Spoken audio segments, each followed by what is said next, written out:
Hello mga boss, magandang araw. Sa mga naghahanap dyan ng L300, pang friendly budget, meron na tayo ditong bago. Tara, check na.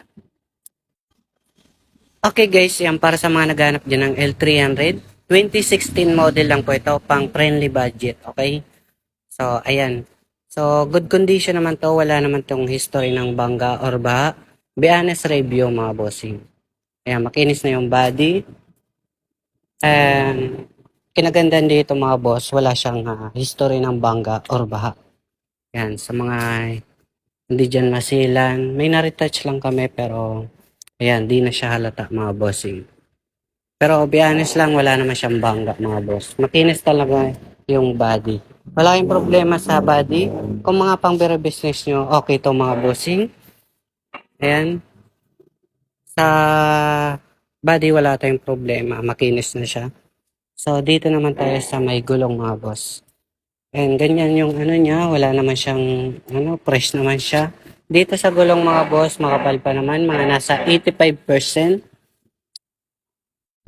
Yokohama yung brand, 2024 model pa siya, hindi pa naman siya expired. And 18 yung size. So pare-parehas lang naman yan. Yan. Yan, pare-parehas lang naman yan Yokohama. Dito tayo sa may likod. Yun ang pinakita natin mga boss. Ayan. So, para-parehas lang naman yan mga boss, Yokohama. Ayan. Ayan, Yokohama. So, para-parehas yung kapal, okay tayo sa gulong mga bossing.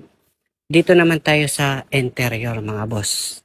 Interior naman tayo. Sa mga pala, hindi ko na nasa inyo, sa headlights, emblem, kompleto. Sa plaka, ending 7 mga boss. Ay. And dito sa taillight mga boss, ayan, wala naman siyang problema dito sa likod. Okay naman siya. And dito naman tayo mga boss sa interior niya. Ayan. Wala naman siyang punit mga bossing sa upuan. Yung ganyan lang. Pero normal na yan mga bossing. Ayan. At least di naman siya pinakapunit talaga. Maano lang siya. Pwede pa siya. Kasi matigas naman siya mga boss. So goods pa tayo dito.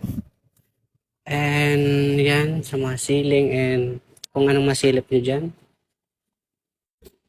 Dito naman tayo sa may likuran mga boss. Ayan. Okay yung upuan. Ayan, wala na siyang punit. Wala naman siyang punit mga boss. Okay naman siya mga bossing. So babanggitin ko na yung details nito ulit.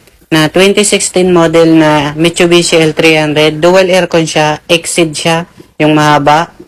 Tapos, ayan, nasa 150,000 mileage. Original kasi yun mga bossing. Normally yun sa mga L300. And pangsak sa budget nyo mga bossing, nagkakalaga to ng 400,000. Okay, so dual aircon po kasi ito mga boss. Ayan, so sasakyan nyo na lang to mga boss, good condition. So marami pang available dito, so pili na lang kayo dito. Pasyal kayo dito. Nandito tayo sa Cubao, Quezon City, malapit sa Cubao Alley Mall sa may P. Tuason. Ayan, kontakin nyo yung cellphone number natin. So, yun lang mga boss. Maraming salamat.